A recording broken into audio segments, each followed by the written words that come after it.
My husband emptied our joint account for his mistress, thinking I'd be left with nothing. 24 hours later, his world collapsed when he discovered I owned Horizon Oil, the company that paid his salary all along. He never questioned why I kept my maiden name. I stared at my phone screen, the banking app showing a balance of $212.47 where $897,000 had been just yesterday. Dylan's message still illuminated my screen. I need space, going away with Alexa for a while. 6 years of marriage reduced to 13 words and a decimated bank account. Before we jump back in, tell us where you're tuning in from, and if this story touches you, make sure you're subscribed, because tomorrow I've saved something extra special for you. What he didn't know, what he never bothered to discover, was that the Morgan Energy executive he reported to every day wasn't just a woman with the same last name as mine. She was me. The irony wasn't lost on me as I sat in my private office on the 43rd floor of the Houston high-rise, the sprawling Texas oil fields visible through floor-to-ceiling windows. For years, I'd played the role of Rita Morgan, supportive, wife to Dylan Parker, the ambitious but ultimately mid-level executive.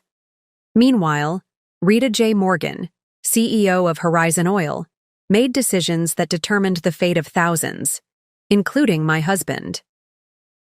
I remember the moment we met, 6 years ago, at the industry charity gala. Dylan had approached me with that confident smile, introduced himself as an up-and-coming energy sector analyst. "And what do you do?" he'd asked, his eyes already revealing he'd categorized me based on my appearance. "I work in oil," I'd said, simply. "Oh, administration? Human resources?" he'd replied automatically. I hadn't corrected him. It had seemed simpler then, less complicated.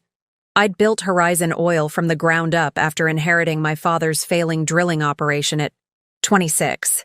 4 years of relentless work had transformed it into an energy empire, but it had also taught me how men in the industry looked at women who outranked them.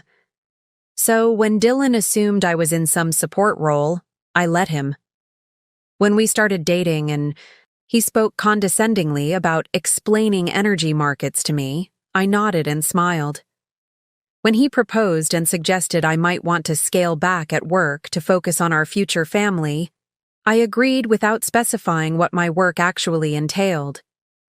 Some might call it deception. I called it self-preservation. Our prenuptial agreement had been meticulously constructed. He'd thought to protect his superior assets and future earnings. He never questioned why I insisted on keeping my maiden name professionally. Brand. Building, I'd explained. He'd found it adorably naive. And now he'd cleared out the account I'd deliberately kept modest, the one I regularly transferred funds into from my private accounts. The account he thought represented our entire liquid net worth. The glass door to my office opened. Cassandra Reed, my CFO and closest confidant, entered with a tablet in hand. She was the only executive at Horizon who knew the CEO's husband also worked for the company, carefully insulated in a division 3 levels removed from direct contact with me. "He's still in the system," she said without preamble. "Used his corporate card an hour ago. 4 seasons in Maui, 2 guests. Premium ocean view." I nodded, remaining outwardly calm, though my fingers tightened around my phone. "And Jules confirmed the withdrawal?" "Complete drain, except for the minimum balance to keep the account open. $896,787.53 transferred to his private account, then immediately wired to an offshore account established yesterday. The plotting, the planning, it must have been going on for months, all while sharing my bed, my home, my life. And the woman? Alexa? Cassandra's expression tightened. Alexa Torres, 26, junior analyst in his department, started 8 months ago. Of course. I'd even seen her name on personnel reports, approved her hiring without a second thought. The betrayal had layers, each one more bitter than the last.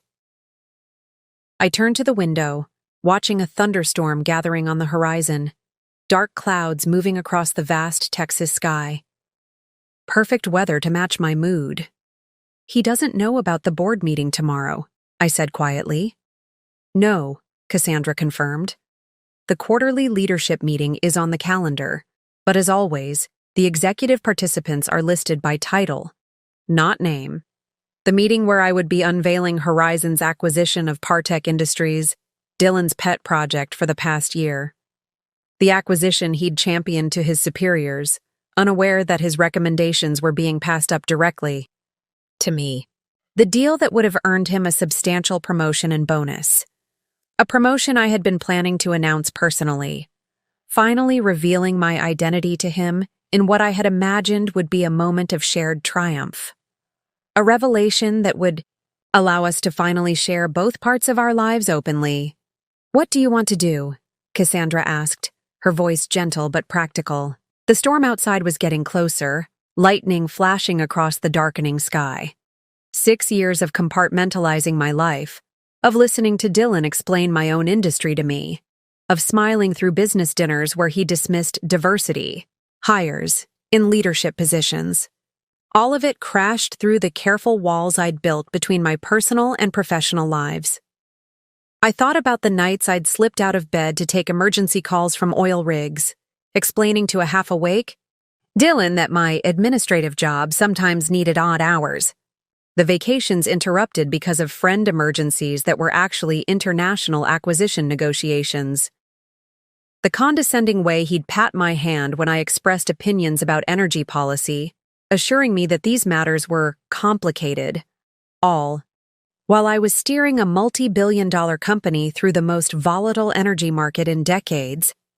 I'd maintain the charade partly out of a desire for normalcy, for a relationship untainted by wealth and power dynamics. But I'd also known, deep down, that Dylan had shown me exactly who he was from the beginning. He'd never seen me.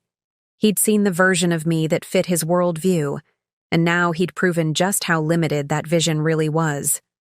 Rita? Cassandra prompted. I turned from the window, my decision crystallizing with the clarity that had built my empire. Cancel his corporate cards, freeze his company email and access credentials, have security ready at all locations. My voice was calm, measured, the voice that had closed billion-dollar deals and outmaneuvered industry giants. And prepare a special presentation for tomorrow's board meeting. We're making some changes to the Partech acquisition strategy. Cassandra nodded, already tapping notes into her tablet. And Jules? I added. Have her gather the documentation? On the joint account withdrawal. Every detail. Then contact my personal attorney. Lightning flashed again, closer now, illuminating my reflection in the window. CEO, energy mogul, betrayed wife. For 6 years, I'd allowed Dylan to believe he was married to a shadow of who I really was. Tomorrow, the full reality would dawn on him with the harsh clarity of the Texas sun. He'd emptied our account, thinking he was leaving me with nothing. He had no idea that I was about to return the favor. We've all experienced that moment when someone shows you exactly who they are, when the mask slips and you see the truth you've been avoiding. Perhaps you've felt that stomach-dropping sensation of betrayal, the cold realization that someone you trusted has been living a double life. But what happens when you're the one with the secret identity? If you're new to my channel, welcome. I share these stories not just for entertainment, but because there's power in witnessing the moment when underestimation meets reality. That satisfying instant when someone who thought they were clever discovers they weren't seeing the full picture. For those who've been following along, you know I don't believe in simple revenge tales. This isn't about getting even. It's about reclaiming your power when someone tries to take it from you. Before we dive deeper into this journey, take a moment to hit that subscribe button below. It's completely free, supports the channel, and ensures you never miss another story of justice served with a side of poetic timing.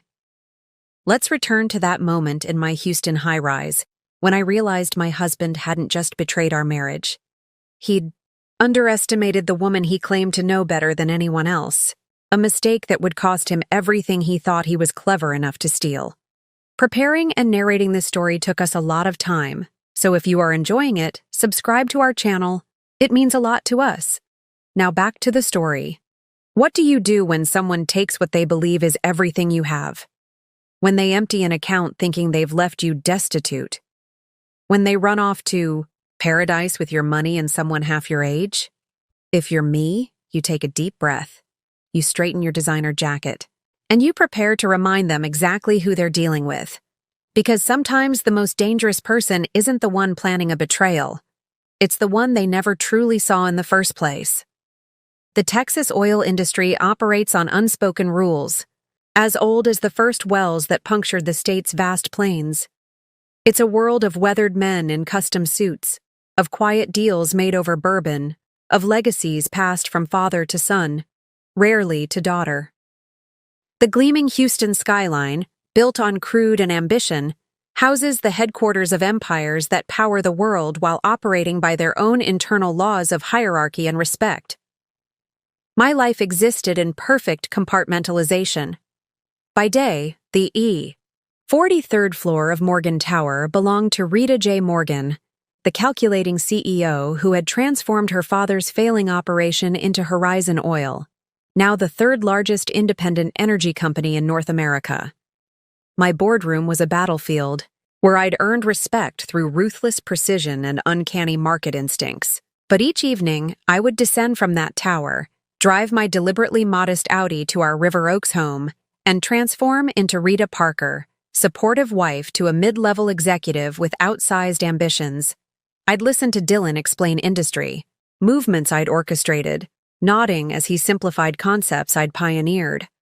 Our home reflected this duality perfectly.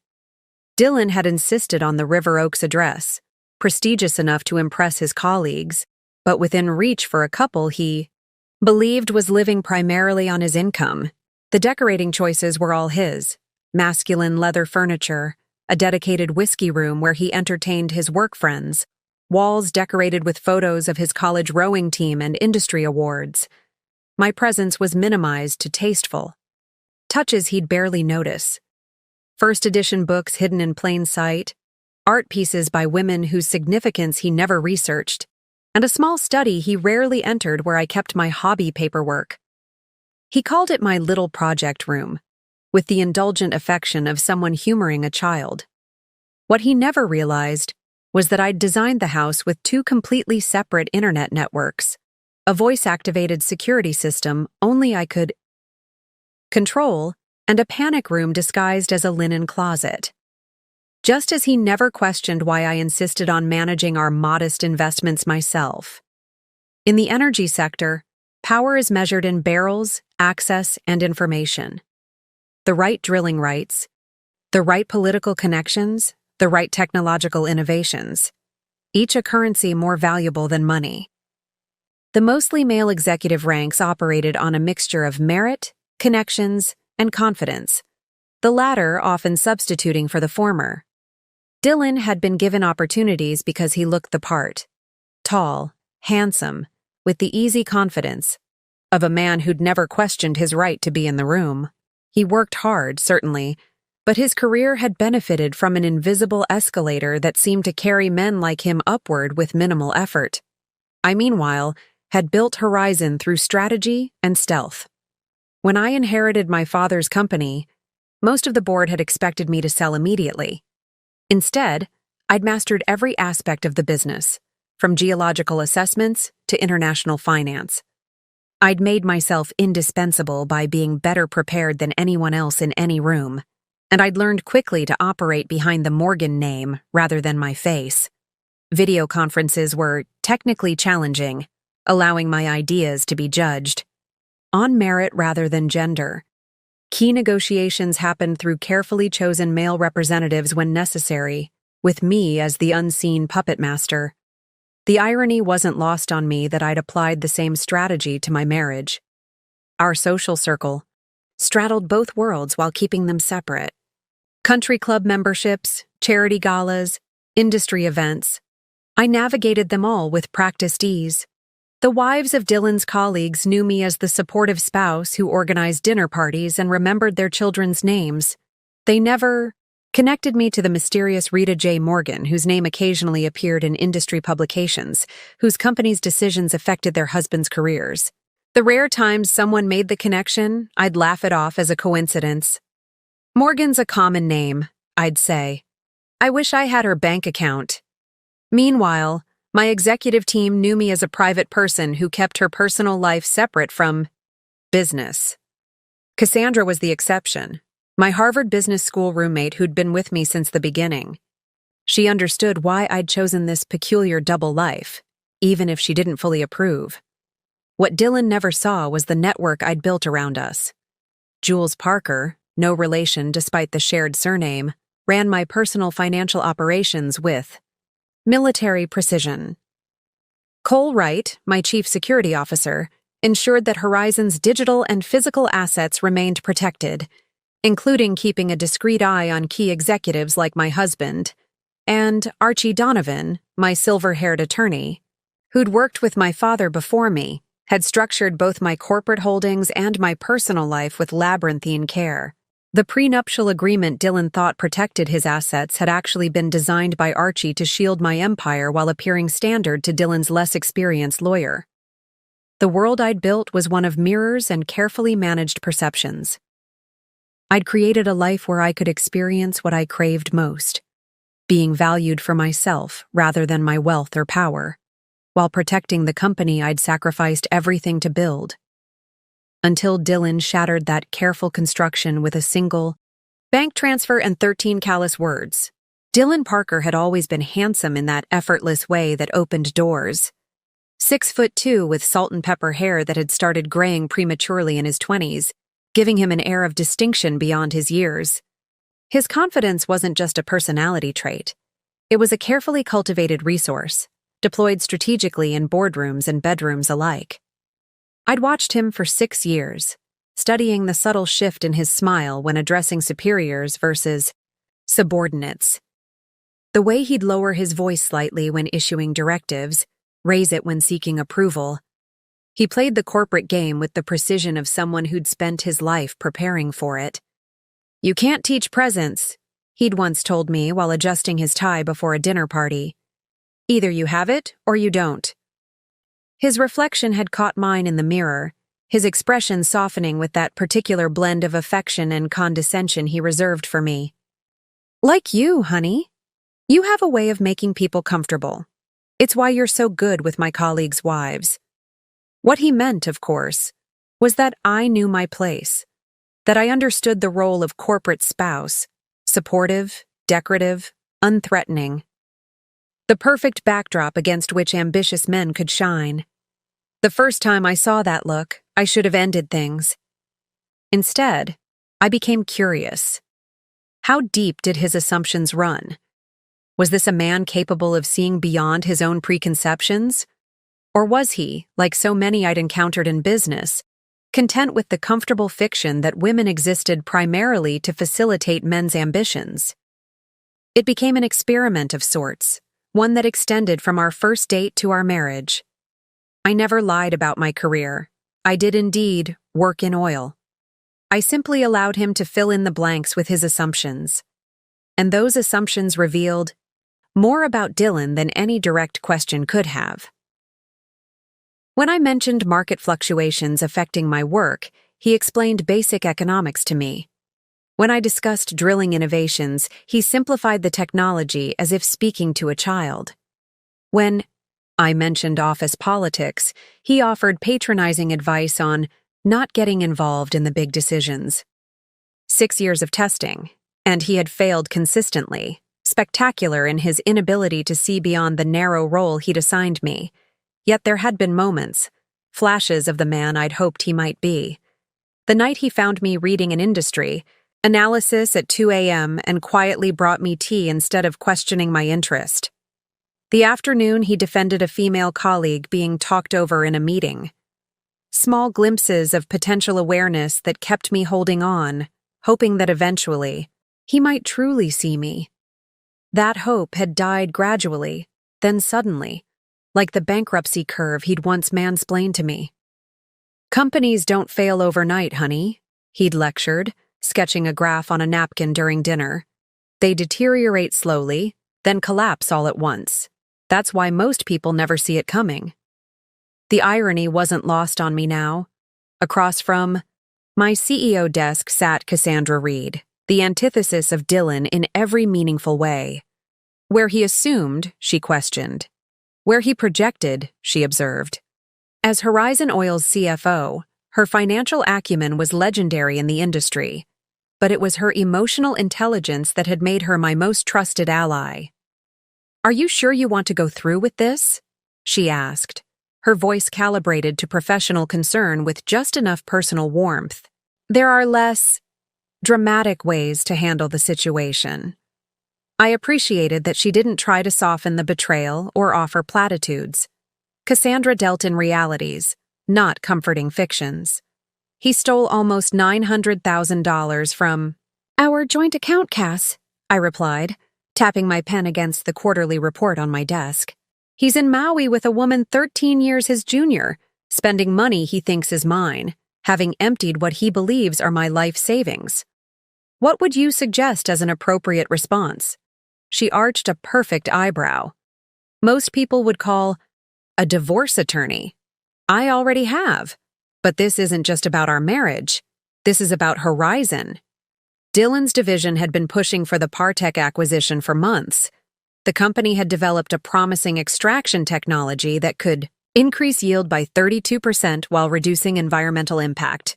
A rare combination in our industry. On paper, it was exactly the type of investment Horizon should make. But my team had uncovered concerning patents buried in Partech's portfolio, potential legal liabilities that Dylan's analysis had either missed or deliberately overlooked. The board meeting tomorrow would determine whether Horizon proceeded with the acquisition, a meeting where I had planned to finally reveal my identity to my husband as I announced his promotion to Vice President of Acquisitions. A position I'd created specifically for him based on his work ethic and apparent dedication. "The personal and professional have collided," I continued.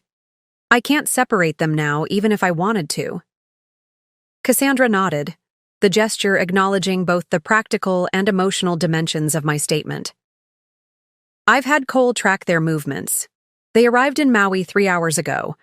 Hotel records show they've booked the suite for 2 weeks. Cole Wright had appeared silently in the doorway, tablet in hand. As head of security for Horizon, his perpetually vigilant expression matched his former career in military intelligence. He was a man of few words and impeccable timing. "Ms. Morgan," he nodded respectfully, "we've confirmed the funds transfer. Mr. Parker withdrew the full amount from your joint account, converted it to cryptocurrency to obscure the trail, then reconverted to cash after it passed through 3 digital wallets." "Not his first rodeo," I murmured.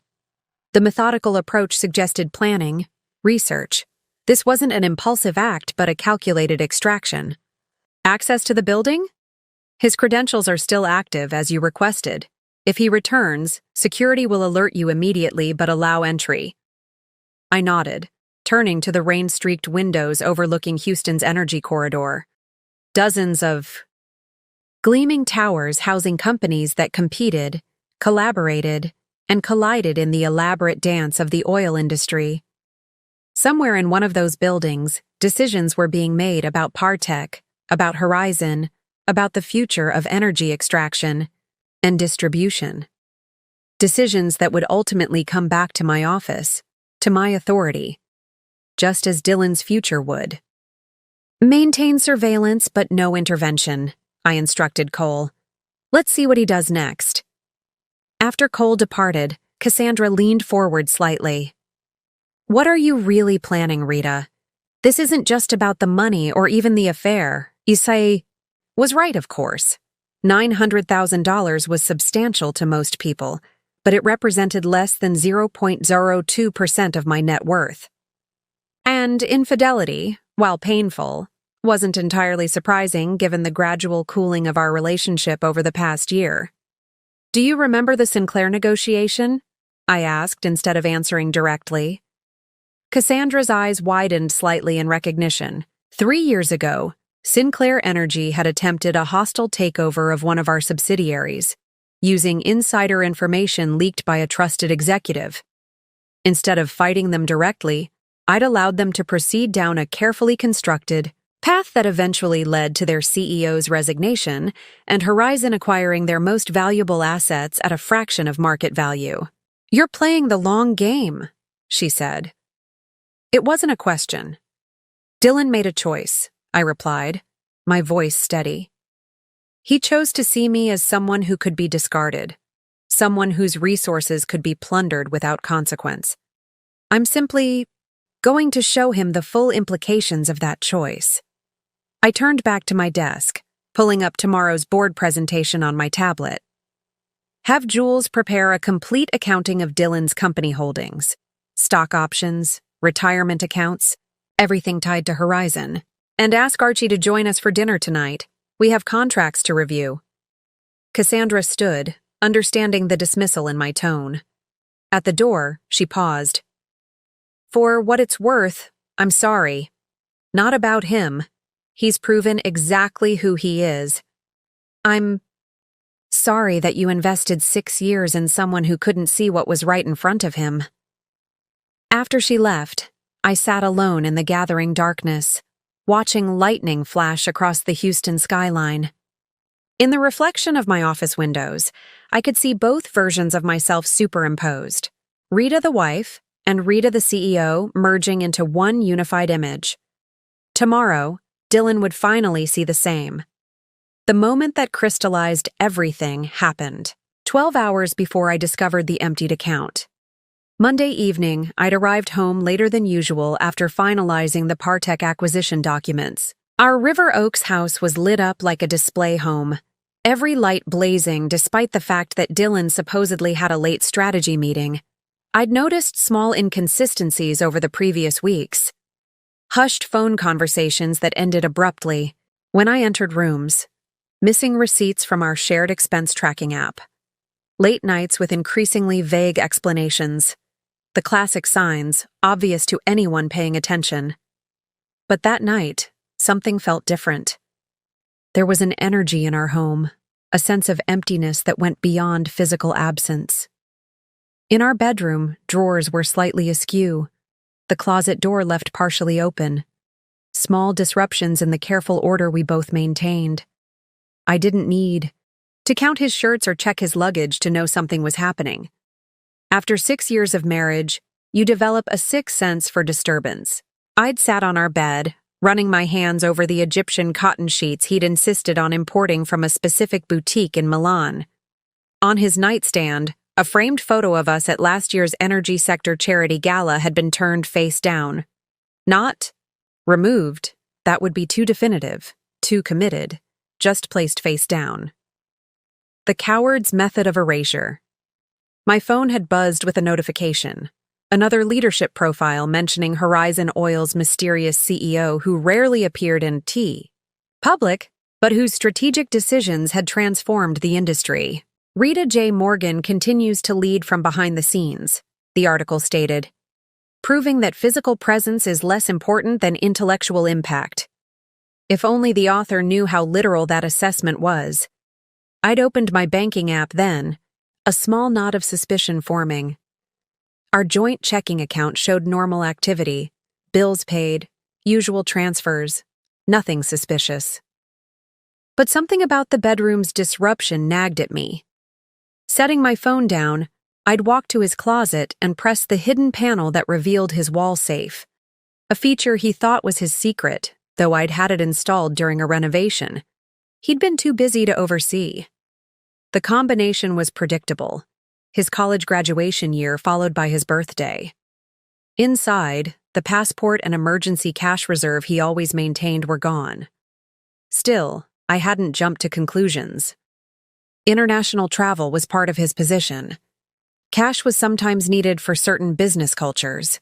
There could be explanations. Then I'd found the Partech file on his home desk, carelessly left open with sections highlighted that contradicted the analysis he'd presented to his division. Pages showing potentially problematic patents were marked with his distinctive red slashes, yet his official report had declared the acquisition clean from a legal standpoint. That was when I knew. Not just about the affair, which seemed almost trivial in comparison, but about who my husband truly was. The man I'd married, the man I'd allowed to believe I was less than I am, wasn't just betraying me personally. He was compromising professionally, willing to risk his company's position for whatever incentive Partech had offered him on the side. I'd taken a seat at his desk, pulled out my CEO phone, the secure device only 5 people had the number for, and called Cassandra. "I need a complete audit of the Partech deal," I'd told her without preamble. "And I need Jules to lock down all our personal accounts except the joint checking. Leave that one accessible." "Rita?" Her voice had reflected rare uncertainty. "What's happening?" "I'm setting a trap," I'd replied, looking at the highlighted documents, the missing passport, the face-down photograph, with very expensive bait. That night, I'd transferred an additional $500,000 into our joint account, funds that would appear as a routine movement from our investments, but would create an irresistible target. Then I'd packed a small overnight bag and checked into the Four Seasons downtown, the hotel I used when working too late to drive home. I'd slept surprisingly well, knowing what was likely coming. There's a certain peace that accompanies absolute clarity. The next morning, I'd dressed in one of my power suits, a custom Armani in charcoal with subtle red pinstriping, chosen specifically for the board meeting where I'd planned to finally unite my dual lives. I'd gone through my usual morning routine at the hotel, then headed directly to Horizon's headquarters. The storm outside matched my mood, dark clouds releasing the occasional warning rumble, but holding their full fury in reserve. Just as I was by the time I reached my office, the alert from my banking app had already appeared. $896,787.53 transferred out. The bait taken, the trap sprung. Dylan's message had come 30 minutes later. "I need space. Going away with Alexa for a while." 13 words that revealed everything about our 6 years together. Not even the courtesy of a fabricated explanation or a perfunctory apology. Just the confident assumption that I would accept whatever narrative he chose to present. The same confidence that had led him to believe he could take majority stakeholders' money without consequence. I'd sat at my desk, staring at those 13 words, feeling a complex emotion that wasn't quite anger or grief, but something more refined. A blend of vindication and resolve. I'd known, on some level, that this moment would come eventually. Had perhaps even engineered it, creating the perfect conditions to reveal a truth I'd suspected from the beginning. That Dylan hadn't married me. He'd married the idea of me, the supportive wife, the pleasant companion, the unchallenging partner, who would never outshine him. He'd married the mask, not the woman behind it.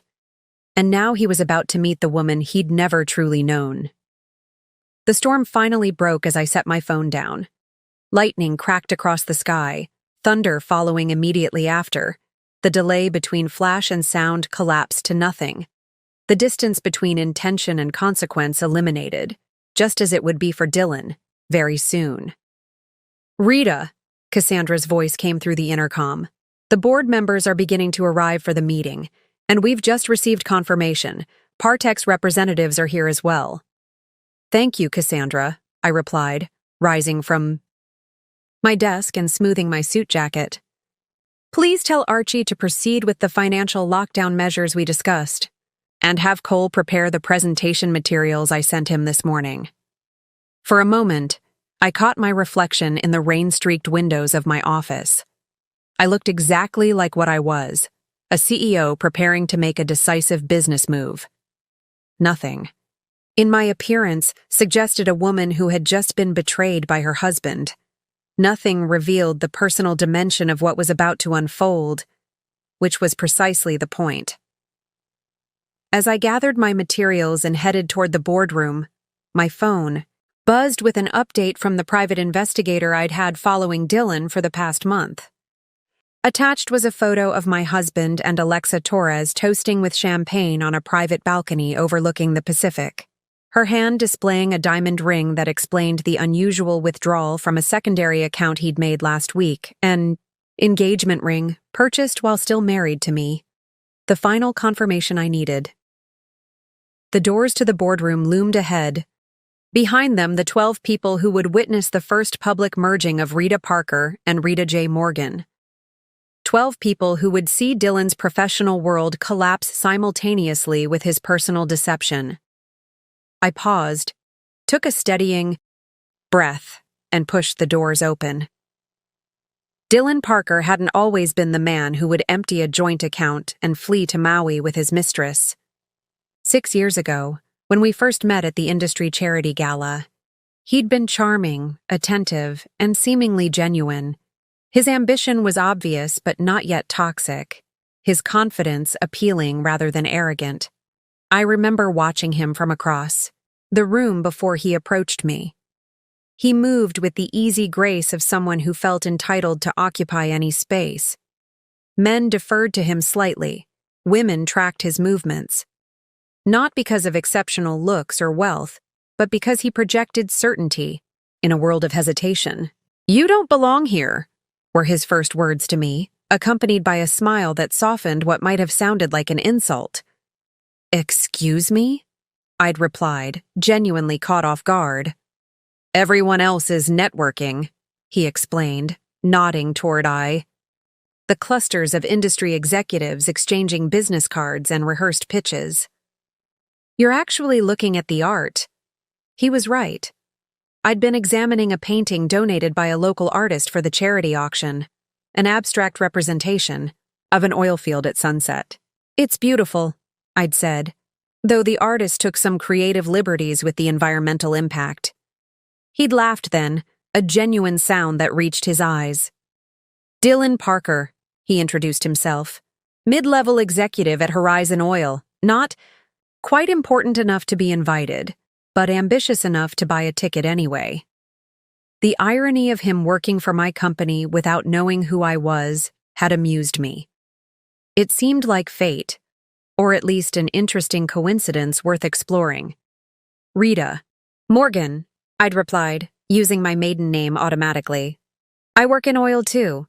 What had followed was a pleasant conversation about the industry, during which Dylan had indeed made assumptions about my role, but had also listened attentively to my observations.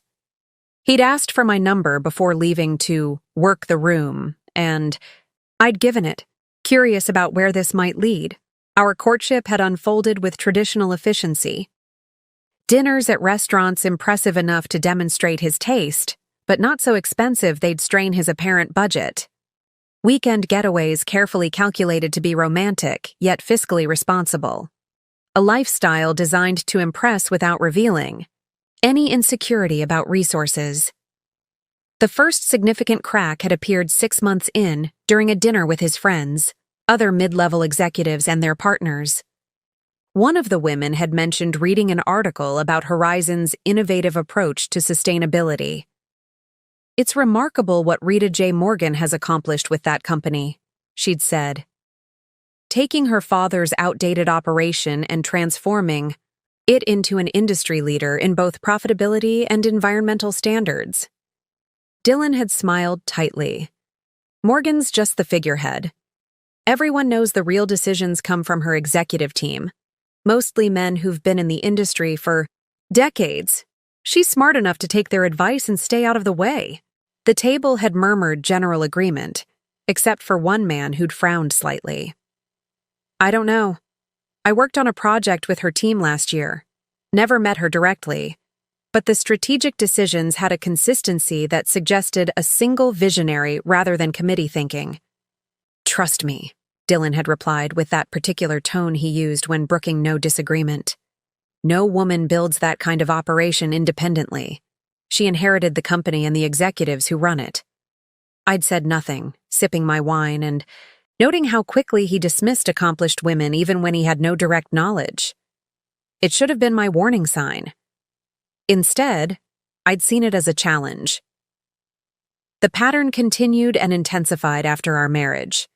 Dylan's charm remained, in place for social situations, client meetings, and whenever he needed something from someone, But in private, his dismissiveness toward women in leadership positions became more pronounced.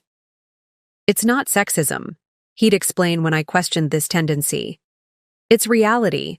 The oil industry requires a certain mentality, a certain approach that's fundamentally masculine. There are exceptions, of course, but they're rare." Meanwhile, his ambition curdled into something darker. Each promotion came with increased expectations for our lifestyle: a larger house, more exclusive memberships, higher-end vehicles. Status symbols became necessities rather than luxuries. I watched the transformation with a scientist's detachment, curious how far it would go, how completely the promising man I'd met would be consumed by his own narrowing perspective. The Partek situation had revealed the final evolution. Dylan had been assigned to lead the assessment team, a significant responsibility that could position him for the VP role he coveted. Initial reports had been thorough and promising. Partek's extraction technology could revolutionize Horizon's efficiency while reducing environmental impact. But then something had changed. His enthusiasm for the deal intensified beyond the data's support. He began dismissing concerns raised by his team members. The legal review he submitted glossed over potential patent issues that should have raised red flags. A week before the board meeting, I'd had Cole quietly investigate. The results were illuminating. 3 private meetings between Dylan and Partek's CEO at a discreet cigar bar in the warehouse district, a wire transfer of $50,000 to a newly established offshore account, 2 calls with a luxury real estate agent in Aspen about properties far beyond a Horizon executive's salary range. My husband had graduated from dismissing women to dismissing ethics. The affair with Alexa Torres had started around the same time as the Partek negotiations intensified. Security footage showed them leaving the office together, their professional distance carefully maintained until they reached her apartment building. Credit card statements revealed dinners at restaurants deliberately far from our usual haunts, hotel charges disguised as conference accommodations. Their relationship wasn't the cause of Dylan's moral compromise. It was a symptom. Both represented his belief that he deserved more than he had, regardless of who got hurt in the process. The most revealing moment had come just 3 days ago, during what would be our last dinner together. I'd intentionally mentioned concerns about our finances, testing whether he would reveal any of his plans. "I'm a little worried about our savings," I'd said casually. "The market's been volatile lately." He'd reached across the table, patting my hand with patronizing affection. "Don't worry your pretty head about that, honey. I've got everything under control. In fact, I'm working on something that's going to change everything for us. Just trust me." There it was, the perfect opportunity to come clean, to treat me as a partner rather than a possession. Instead, he'd offered condescension paired with the lie of omission. That was when I'd decided to let the trap spring shut, to stop observing the experiment and start acting on its results. As I prepared to enter the boardroom, I thought about the man Dylan had become. Not a monster, which would have been simpler. Just an ordinary man whose character had gradually corroded under the acid of unexamined privilege and unchallenged assumptions. A man who believed he could take what wasn't his, money, company secrets, another woman's future, without consequence. Man about to discover just how wrong he was. The Horizon Oil boardroom embodied understated power.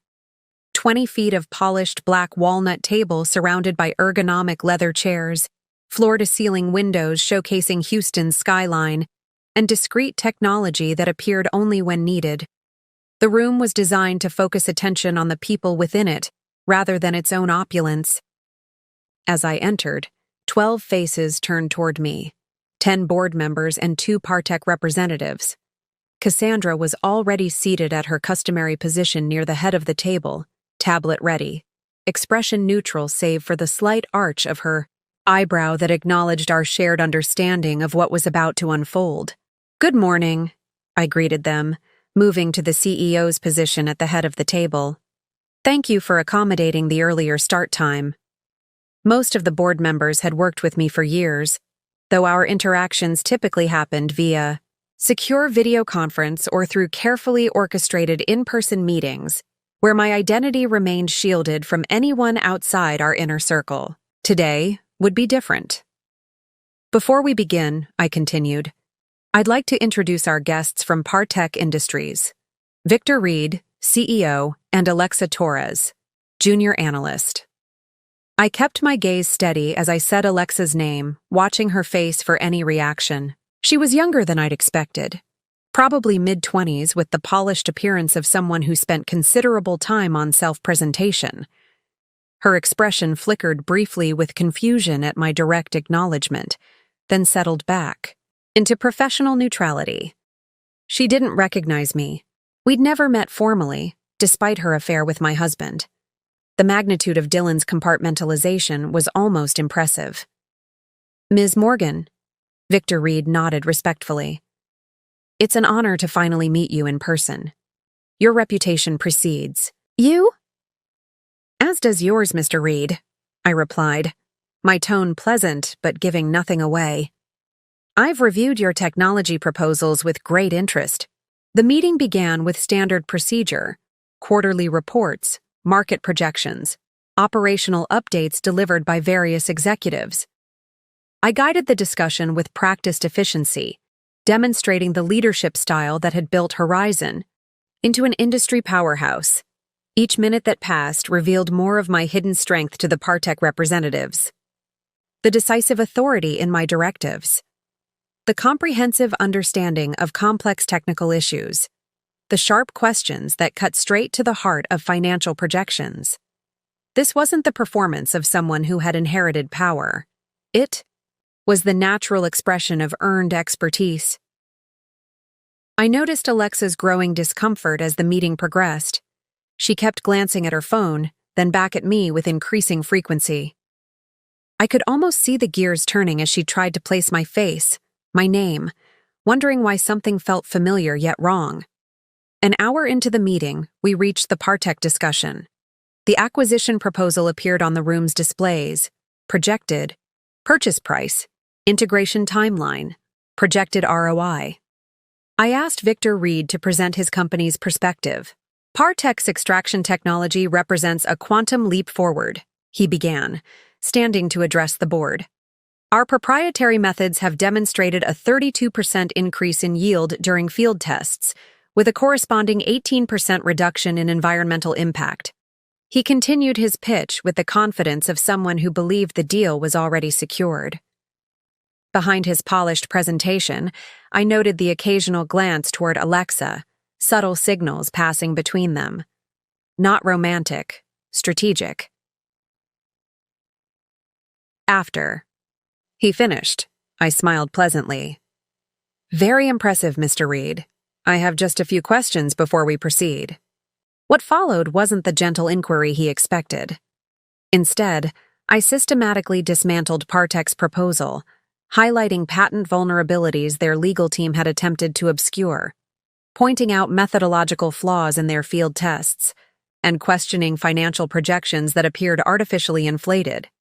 These patent issues, I said, displaying documentation on the room's screens, present significant liability concerns, particularly this technology component, which appears to infringe on existing patents held by 3 different companies.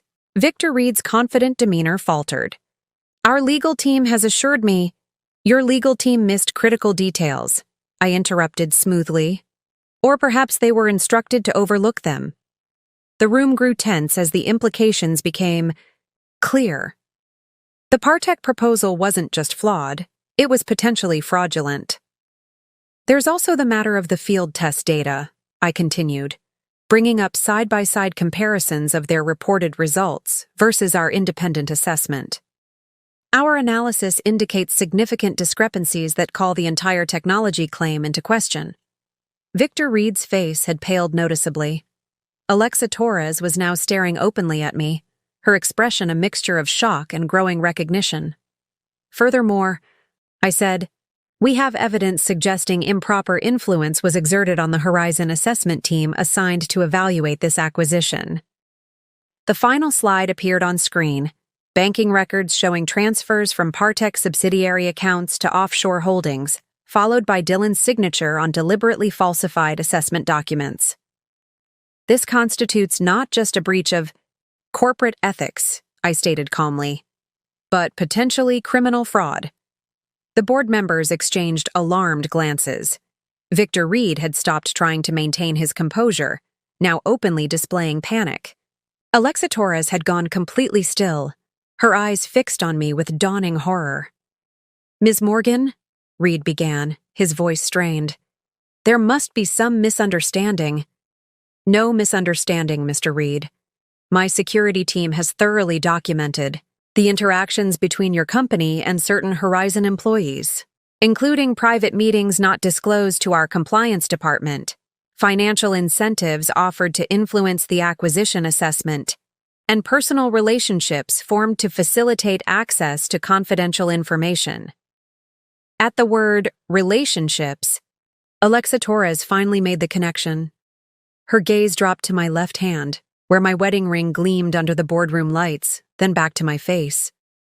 The color drained from her complexion as she whispered something that looked like Parker. I turned to address the board directly. "In light of these findings, I recommend we decline the Partech acquisition offer and refer this matter to our legal department for further action. Additionally, I suggest we implement immediate protective measures regarding any Horizon intellectual property that may have been compromised." The vote was unanimous. The board members, seasoned executives who recognized both the legal dangers and my controlled anger, aligned behind my recommendation without hesitation. "Thank you for your time today, Mr. Reed, Ms. Torres," I concluded, my voice maintaining its professional tone. "Our security team will escort you from the building. I suggest you contact your legal counsel immediately." As they were led out, Alexa Torres glanced back at me, a question in her eyes that needed no verbal expression. She wanted to know if I had known all along, about the affair, about Dylan, about her unwitting role in a situation far more complex than she had realized. I gave her nothing but the neutral expression of a CEO concluding an unsuccessful business meeting. When the boardroom door closed behind them, Cassandra turned to me. "Well, that's the first phase complete. What's next?" I checked my watch. According to Cole's surveillance, Dylan was currently lounging by the hotel pool in Maui, enjoying what he believed was his clean getaway with my life savings.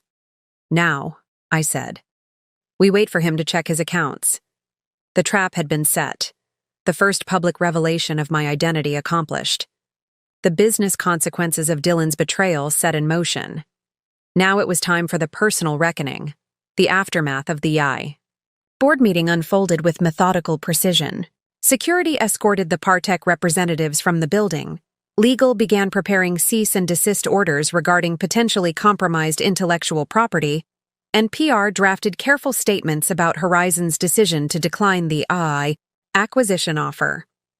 I returned to my office, settling behind my desk as Houston's skyline disappeared behind thickening storm clouds. Rain lashed against the windows, creating shifting patterns that matched my turbulent thoughts. "Dylan's corporate cards have been frozen," Cole reported, standing at attention near the door. "His email access is now restricted to receiving only, and his building credentials have been flagged. If he attempts entry at any Horizon facility, security will alert us immediately." "Has he tried to access any company systems yet?" I asked. "No. According to his phone's location data, he's still at the resort pool. He's made several calls to Victor Reed in the past 20 minutes, but Reed isn't answering." I nodded, picturing Dylan's growing confusion. The carefully constructed house of cards beginning to wobble. "And the personal accounts?" I asked. "As you instructed," Cole replied. "Jules has implemented the financial containment protocol.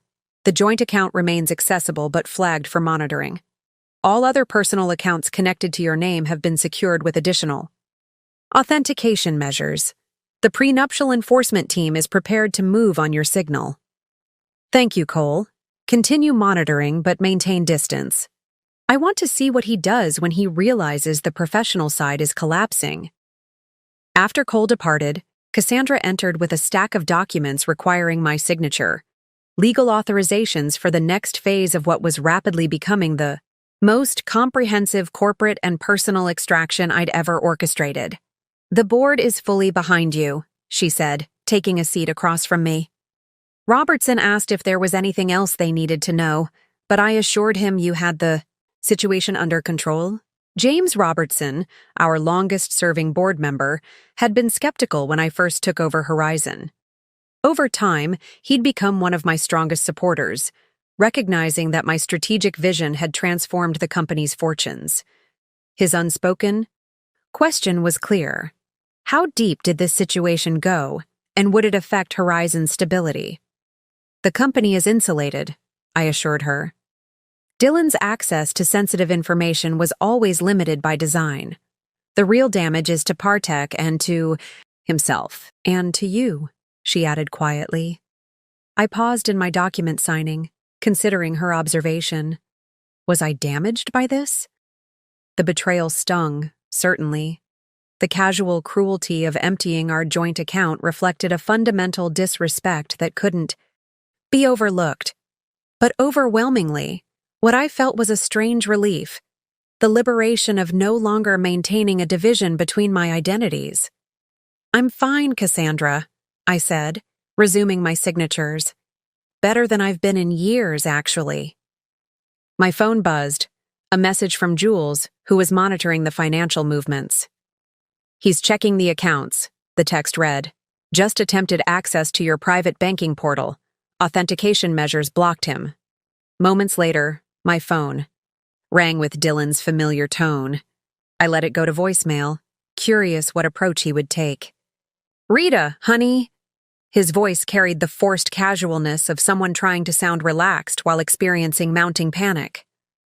"Something strange is happening with our accounts. Give me a call when you get this. Probably just a technical glitch."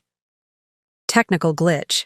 As though nearly $900,000 had disappeared through some banking system hiccup, rather than his deliberate action. His ability to twist reality was almost admirable in its audacity. The phone rang again immediately. Again, I let it go to voicemail. "Rita, it's me again. I really need you to call me back right away. There's something weird going on with the accounts, and I'm trying to sort it out from here. Also, my corporate cards aren't working for some reason. Call me." The tone had shifted slightly, less casual, more urgent. The first hint of worry creeping in. My office door opened as Archie Donovan arrived, impeccably dressed as always in a tailored suit that conveyed both his legal authority and his old-school professionalism.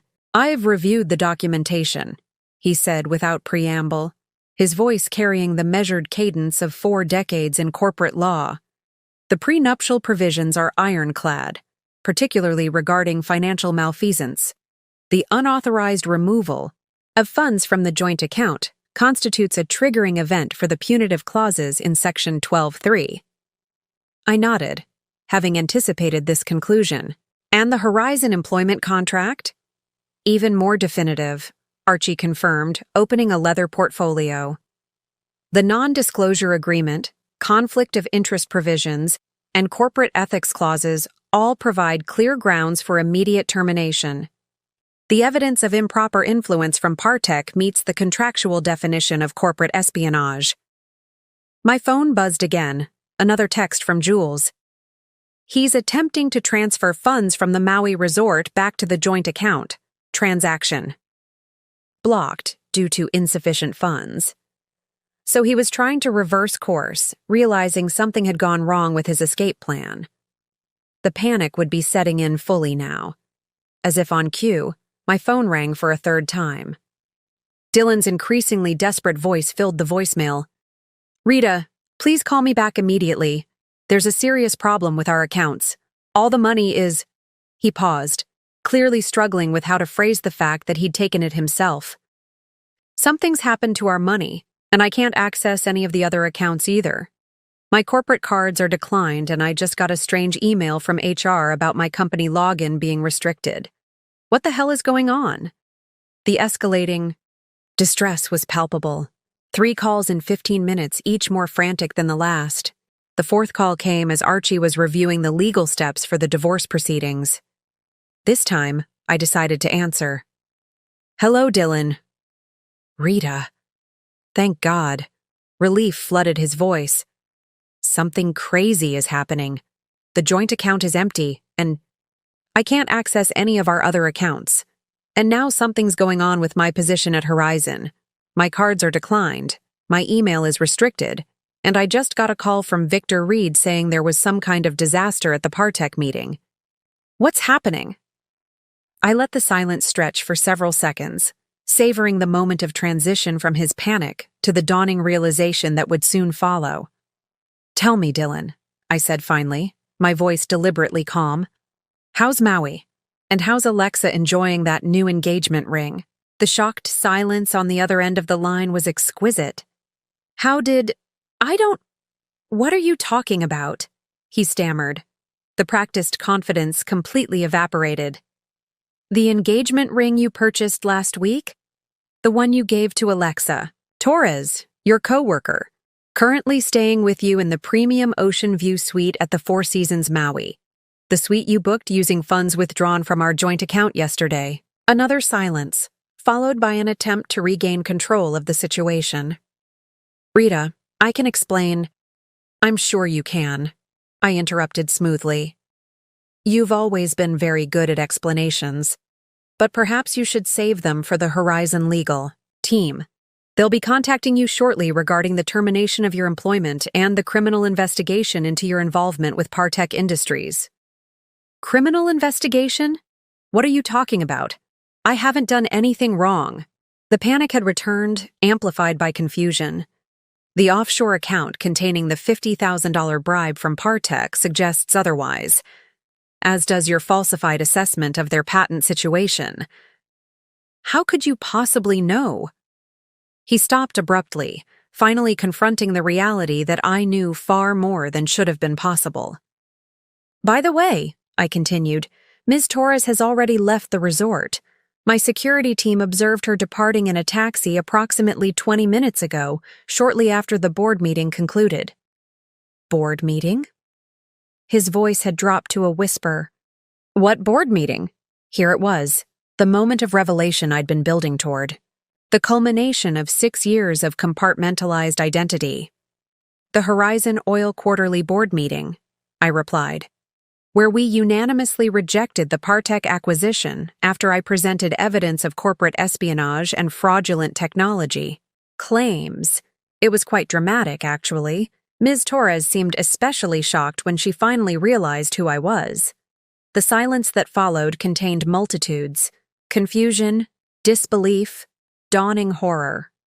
I could almost see him connecting the disparate pieces of information, re-examining 6 years of memories through this new lens. "Rita," he finally managed, his voice barely audible. "What are you saying?" "I'm saying, Dylan, that you didn't just empty a joint account and betray your wife. You stole from and betrayed Rita J. Morgan, CEO of Horizon Oil, your employer and the woman who's been watching your ethical compromises and infidelity with increasing disappointment." The sound of him sitting down heavily came through the line, the weight of realization finally hitting home. "That's not possible," he whispered. You can't be." "But I am," I replied simply. "And I always have been." The silence on the phone stretched until I wondered if Dylan had disconnected. Finally, his voice returned, strained and barely recognizable. "How long?" he asked. "How long have you been this?" "I inherited Horizon Oil from my father 8 years ago," I replied evenly. 2 years before we met. I've been CEO the entire time we've known each other. But your name? You said you were Rita Morgan, not Rita J. Morgan. Morgan is my maiden name. I kept it professionally when we married. You never asked what the J stood for." I could hear his breathing change as he processed this information, mentally reviewing countless moments that would now appear in a completely different light. "All those charity events," he said slowly. "The late nights you said were for volunteer work, board meetings, investment negotiations, operational crises, the trips to visit your college friend, industry conferences, international partner meetings, acquisition discussions. Another long pause. And I just never knew? You never asked, Dylan. Not once in 6 years did you ever ask about my work beyond the most superficial questions. You made assumptions from the beginning, and I let them stand. Why? The question emerged raw with genuine bewilderment. Why would you hide this from me? Why pretend to be something you're not? It was a fair question, perhaps the only fair one he'd posed throughout our relationship. I owed him at least this much: honesty. At first it was curiosity, I admitted. When we met and you immediately assumed I was in some administrative role, I was intrigued by how quickly you categorized me. I wanted to see if you'd correct that assumption on your own. And after that, after we were serious, after we married, there were 1,000 opportunities to tell me the truth. There were, I agreed. And there were 1,000 moments when you explained my own industry to me, when you dismissed female executives as figureheads, when you treated my opinions as cute but uninformed. Every time I considered revealing the truth, you gave me another reason to maintain the separation. I could almost see him shaking his head, trying to rewrite the narrative in a way that made him less culpable. This is insane. You've been lying to me for our entire relationship. Not lying, I corrected. Withholding. There's a distinction. I never claimed to be anything I wasn't. I allowed you to fill in the blanks with your own assumptions. Semantics, he snapped, anger replacing shock. You deliberately misled me. Perhaps, I conceded. But I'm curious, Dylan. Would you have pursued me if you'd known who I truly was? If you'd known I outranked you professionally, earned exponentially more, and would never need your financial support? His hesitation provided the answer neither of us wanted to verbalize. And more importantly, I continued, would you have emptied our joint account if you'd known who you were stealing from? Silence again, heavier this time. This is why you were able to track everything, he finally said. The offshore accounts, Partech, Alexa. You had your security team following me. Yes, you've been spying on me. His indignation would have been comical under different circumstances. I've been protecting my company from potential compromise, I corrected. Your meetings with Victor Reed raised red flags in our security protocols. The personal surveillance was a secondary concern, though instructive. Another long pause. When he spoke again, his voice had changed. Calculation replacing shock. The businessman re-emerging from the stunned husband. So what now? You've made your point. You're not who I thought you were. But we can work through this. People have overcome worse in marriages. I almost admired his pivot, from discovery to damage control in under 5 minutes. It confirmed every assessment I'd made of his character. I'm afraid working through this isn't an option, Dylan. I've already initiated divorce proceedings citing financial misconduct and infidelity. The prenuptial agreement you signed has specific provisions that activate under these exact circumstances. What? Provisions? Wariness crept into his tone. Complete forfeiture of all marital assets and property, for one. The River Oaks house, the vacation properties, the investment accounts. They all revert solely to me. That can't be legal, he protested. No court would. Your lawyer approved the language, I reminded him. Archie was quite impressed with how readily you signed after only a cursory review. I believe your exact words were, I don't need this, but if it makes you feel secure, I'm happy to sign. I could hear him moving around the hotel room now, agitation translating to physical restlessness. Fine, the divorce is your choice, but my position at Horizon is separate. You can't just terminate me because our marriage failed. Your termination has nothing to do with our marriage, I explained. It's based on documented evidence of corporate espionage, accepting bribes from a competitor, and falsifying critical assessment documentation. The board voted unanimously after reviewing the evidence. Evidence that you gathered by spying on me. Evidence that was gathered through standard corporate security protocols when unusual contact with a potential acquisition target was flagged. The same protocols that would apply to any executive under similar circumstances. I checked the time, 10 minutes since Cole's last update. By now, hotel security should have delivered the formal termination packet to your room. It contains details of the severance agreement, which is more generous than legally required given the circumstances. As if on cue, a knock sounded in the background of our call. That would be them now, I said. Wait. Dylan's voice took on the desperate edge of someone seeing their last options disappearing. The money. I can return the money from the joint account. I'll transfer it back immediately. That won't be necessary. The amount you took is insignificant in the larger picture. Insignificant? His voice cracked slightly. It was almost $900,000. Yes, I confirmed, unable to keep a hint of satisfaction from my tone. A rounding error in my actual financial holdings, though I appreciate the insight into your character the theft provided. Another knock, more insistent this time. I need to go, Dylan said quickly. We're not done talking about this. Actually, we are, I replied. The termination packet includes contact information for Horizon's legal team, who will handle all future communication. Please don't attempt to contact me directly again. Rita, wait. I ended the call, setting my phone down on the desk with deliberate care. For a moment, I sat completely still, absorbing the finality of what had just occurred. 6 years of compartmentalized identity collapsed into 15 minutes of revelation. Cassandra, who had witnessed the entire conversation, studied me with concern. Are you okay? I considered the question seriously. The marriage was over. The carefully constructed firewall between my personal and professional lives had been dismantled. The man I'd chosen to share my life with had proven himself exactly what I'd feared.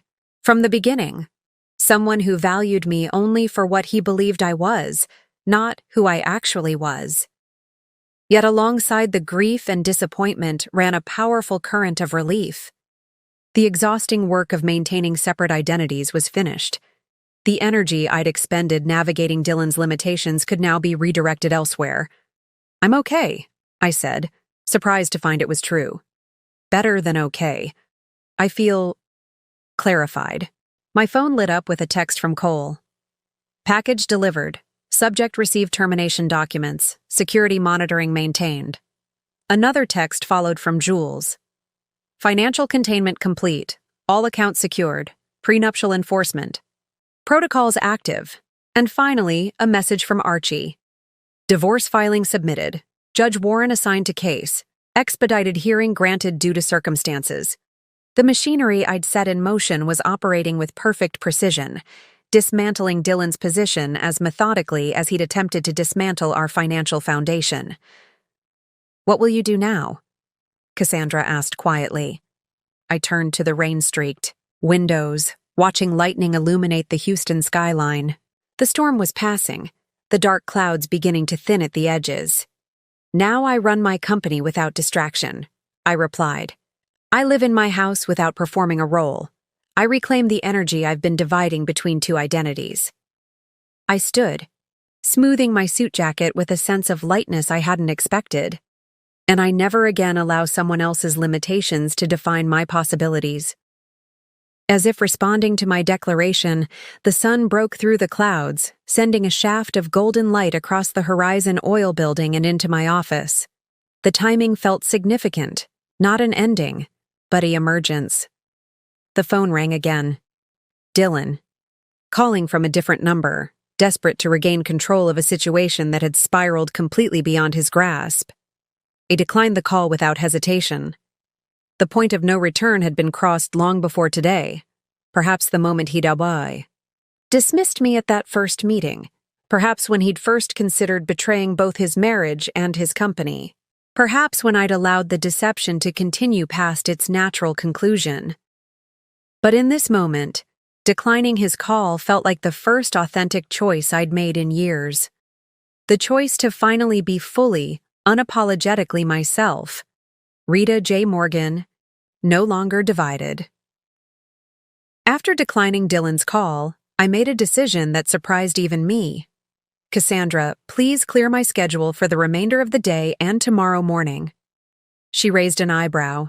In our 8 years working together, I'd never voluntarily stepped away during a crisis. "Are you sure? The Partech fallout will require—" "The team can handle the immediate response," I said with newfound certainty. "Legal knows the parameters, PR has the messaging approved, and operations is already implementing the security protocols. For the next 18 hours, I need space to process." She nodded, understanding the significance. "Where will you go? Not back to River Oaks, I assume." "No." The thought of returning to the house I'd shared with Dylan held no appeal. "I think it's time I visited the ranch." My father's ranch outside Houston had been my childhood home, the one place I'd never brought Dylan, claiming it was rented out after my father's death. In reality, I'd preserved it exactly as it had been, a sanctuary from both my corporate responsibilities and my marital performance. 30 minutes later, I was driving my rarely used personal vehicle, not the modest Audi that fit Rita Parker's persona, but the custom Range Rover that suited Rita J. Morgan's actual preferences, heading northwest on deserted back roads as rain clouds receded in my rearview mirror. The 2-hour drive provided much-needed solitude. No calls, no emails, no pretense, just the hum of the engine and the gradual transition from Houston's urban sprawl to the open spaces of Southeast Texas ranch country. As the familiar limestone entrance pillars appeared, marking the boundary of the Morgan property, I felt the careful compartmentalization of the past 6 years begin to dissolve. Here, I had never been anyone but myself. The main house sat on a gentle rise, a sprawling single-story ranch home built by my grandfather and expanded by my father. Solar. Panels and modern touches blended with traditional architecture, much like Horizon Oil itself, respecting tradition while embracing innovation. I parked in the circular drive and entered using the biometric lock my security team had installed after my father's passing. Inside, the house felt like a time capsule. Family photos lined the entryway, my parents' wedding, my childhood on. Horseback, my father teaching me to fish in the property's spring-fed lake. And there, prominently displayed in the living room, the photo my father had been most proud of. Me, at 26, standing beside him the day he officially made me his successor at Horizon. His health already failing, but his pride unmistakable as we stood before the company headquarters, the Morgan name gleaming on the building behind us. I ran my fingers across the frame, remembering his words that day. "Never let anyone tell you what you can or cannot be, Rita Jean. The world will try to put you in boxes. Your job is to build something so big they can't find a box to fit it." I'd honored that advice professionally, building Horizon into an industry leader that defied conventional categorization. But personally, I'd willingly stepped into the box Dylan had constructed, curious at first, then comfortable, then trapped by my own creation. In the kitchen, I found the refrigerator stocked with fresh groceries. Cole's team maintained the property with characteristic thoroughness. I poured a glass of wine and moved to the back porch, settling into one of the Adirondack chairs that overlooked the property's rolling acres. The sun was setting, painting the Texas sky in spectacular oranges and purples. In the distance, a small herd of deer emerged from the tree line, moving cautiously toward the pond. The peaceful scene contrasted sharply with the day's corporate and personal drama. My phone buzzed with a text from Cole. "Subject has checked out of Four Seasons Maui. Booked flight to Houston arriving 9:40 a.m. tomorrow."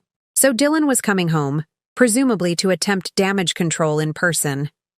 His tenacity was almost admirable, if misplaced. I replied with simple instructions. "Continue monitoring. No intervention unless he attempts to access secured locations. Another. Message arrived from Jules. Financial containment holding. Subject attempted access to joint investment accounts via secondary authentication pathway. Access denied. Dylan was testing the boundaries, looking for financial resources I might have overlooked. He would find none. The prenuptial agreement. He'd signed so casually, believing it protected his assets from me rather than mine from him, was comprehensive in its reach.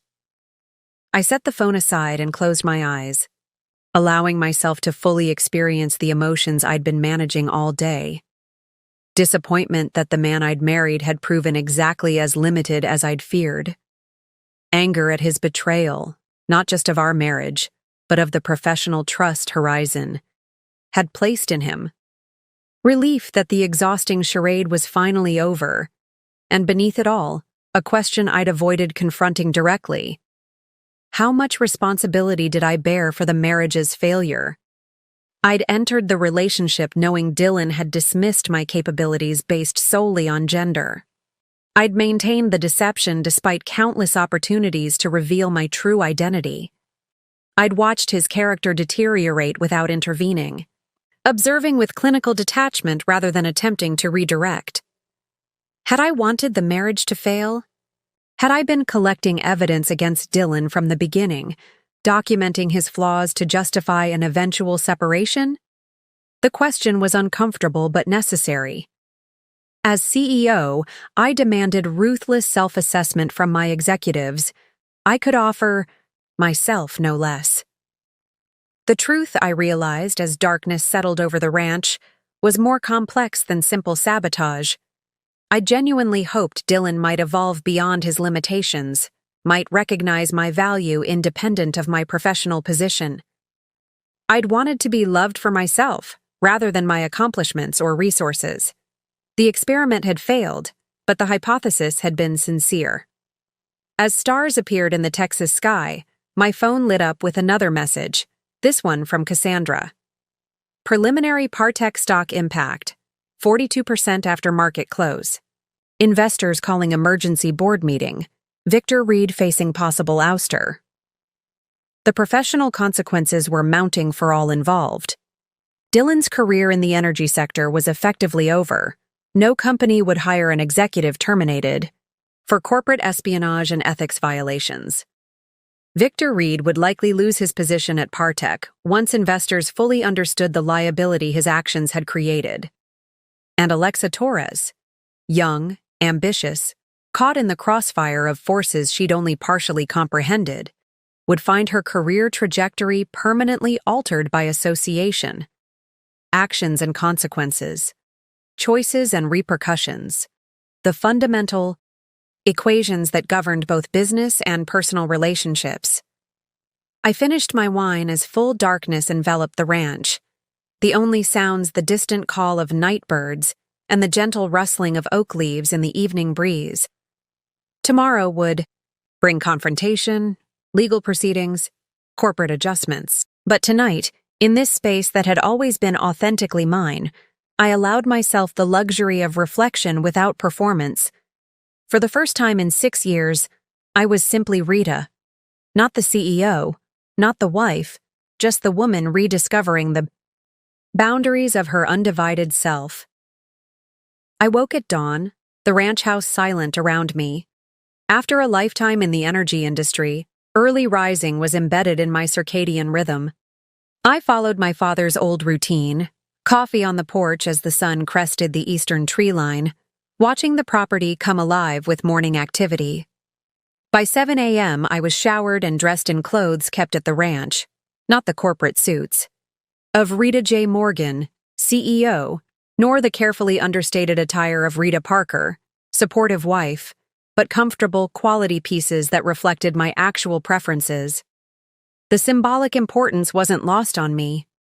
New day, authentic self. My phone showed multiple updates from overnight. Cole. Subject landed at Houston International 30 minutes early. Currently in taxi headed toward River Oaks residence. Jules. Financial containment reinforced. All personal. Assets secured with additional authentication measures. Legal team standing by. Cassandra. Morning press coverage of Partech situation beginning. WSJ and Bloomberg running stories on failed acquisition attempt amid ethics concerns. Horizon. Stock up 2.8% in pre-market trading, and most significantly from Archie. Judge Warren granted emergency hearing for 2 p.m. today. Presence optional but recommended. Reed and Torres received preliminary injunctions regarding corporate espionage allegations. Dylan would arrive at our River Oaks home to find it inaccessible. Security codes changed, locks rekeyed overnight by Cole's efficient team. He would discover his credit cards deactivated, corporate accounts terminated, and personal accounts frozen pending the emergency hearing. It was time to coordinate the final phase.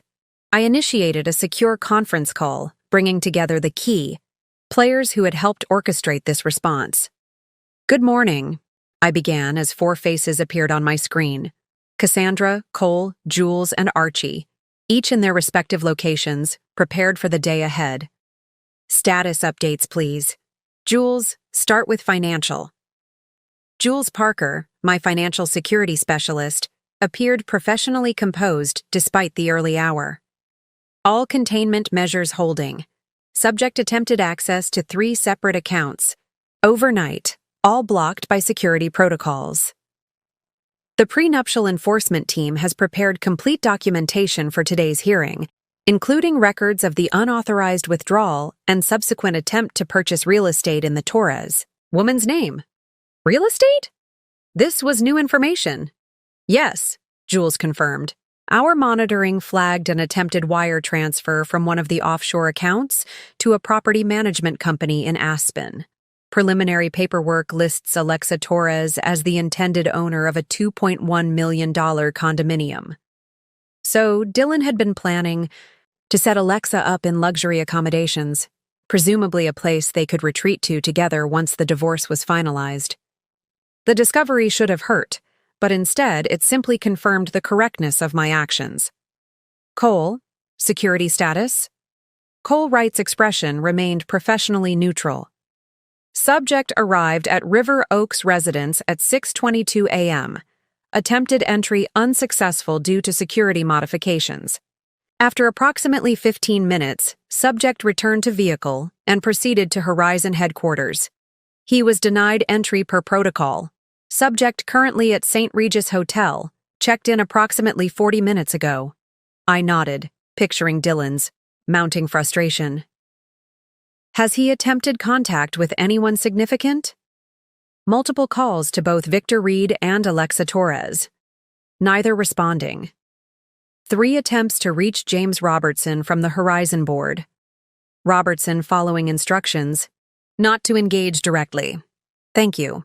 "Cassandra, corporate status?" My CFO and closest ally looked tired but focused. "Partech situation contained. Their stock opened down 47%, triggering trading circuit breakers. Our PR statement emphasizing Horizon's due diligence in identifying problematic patent issues is being received positively by the market.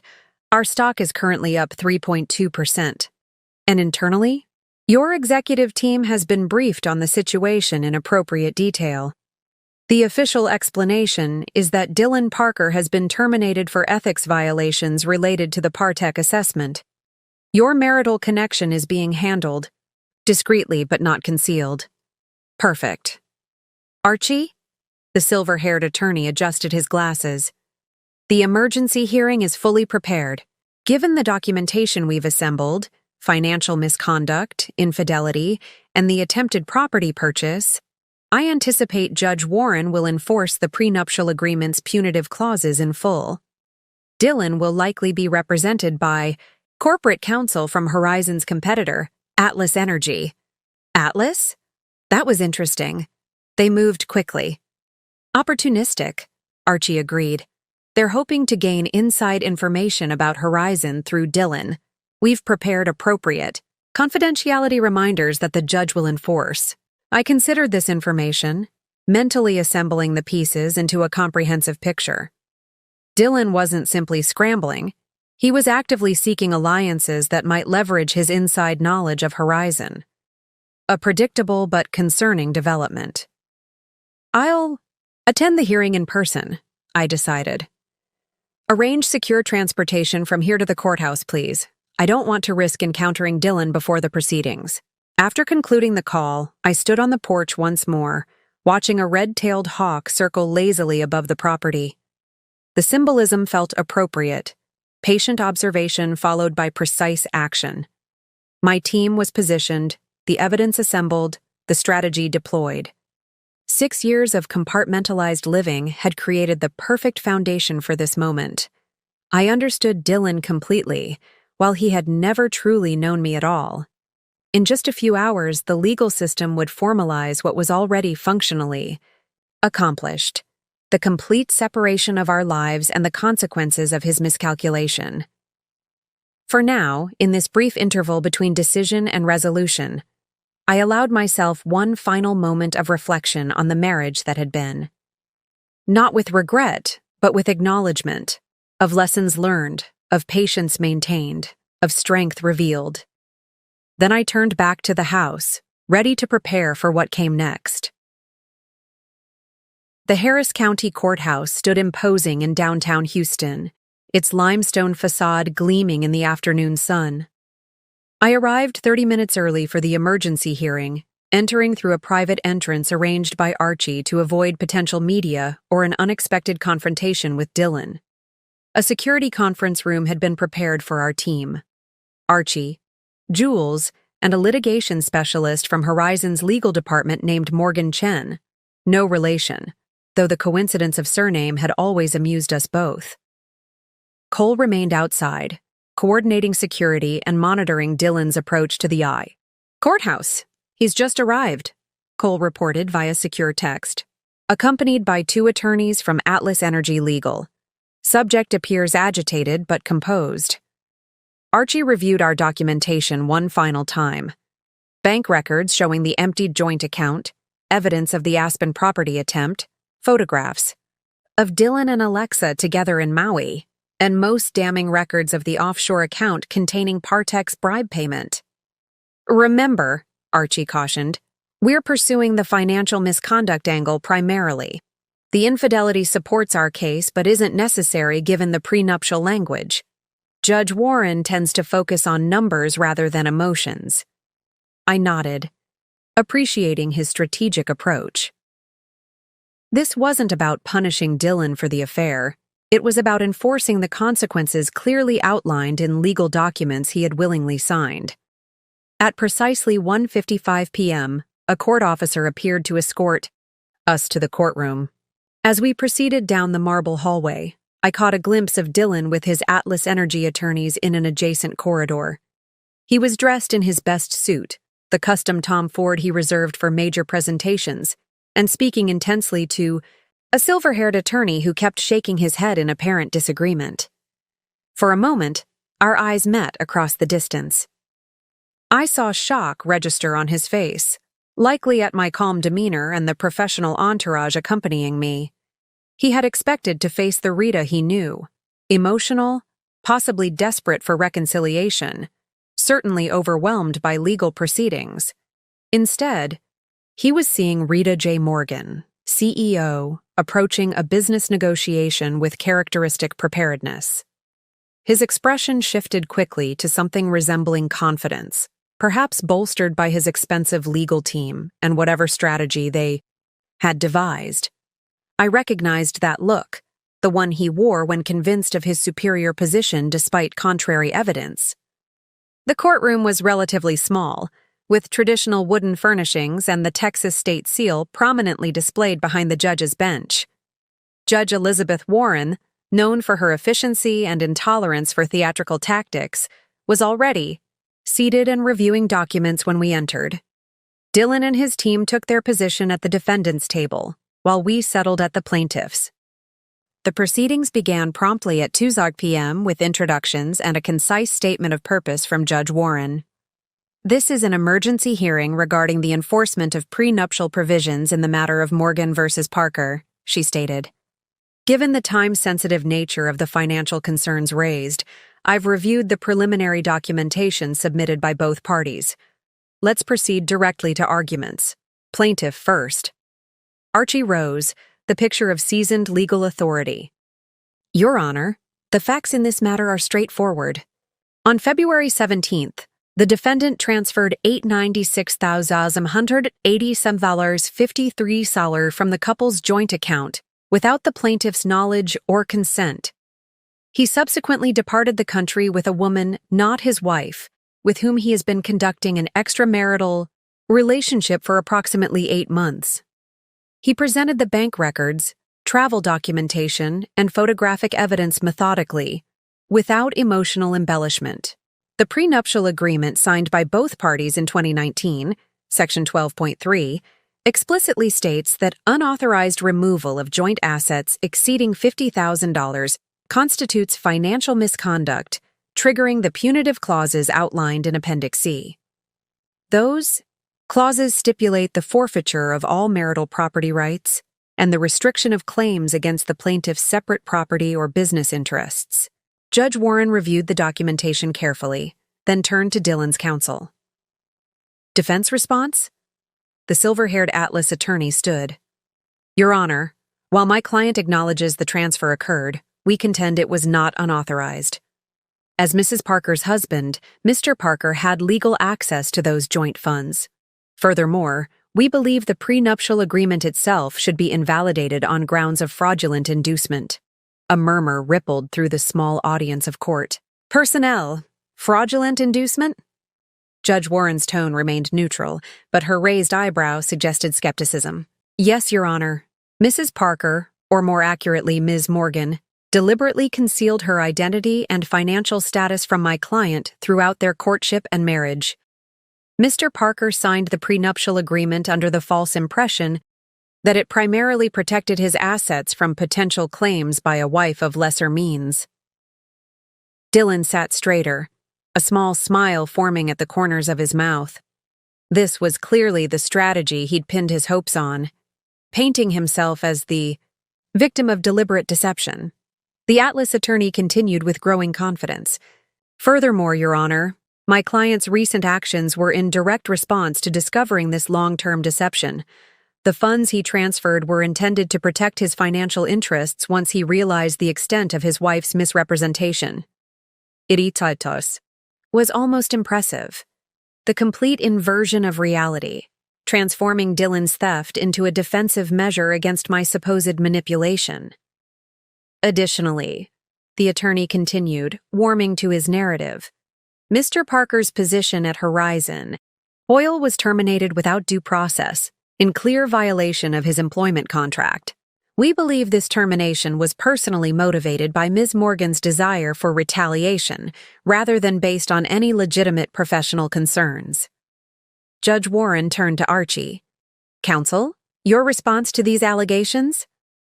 As Archie stood, I maintained my composed expression despite the absurdity of Dylan's claims. His momentary confidence, his false sense of triumph in having constructed a sympathetic narrative, would make the coming reality all the more definitive. Archie's response would dismantle Dylan's strategy completely, using his own signed documents and recorded actions against him. The carefully maintained documentation of his corporate espionage would eliminate any claim of wrongful termination. And most devastatingly, Dylan's own words in text messages to Alexa about finally accessing the funds would destroy his narrative of defensive financial action. The false triumph playing across Dylan's features was about to collide with the immovable reality of evidence, contracts, and consequences. Archie rose with the unhurried confidence of someone holding an unbeatable hand. Your Honor, the defense's claims require addressing in reverse order, he began, voice measured and precise. First, regarding Mr. Parker's termination from Horizon Oil. This had nothing to do with marital issues and everything to do with documented corporate espionage. He presented the court with a sealed folder.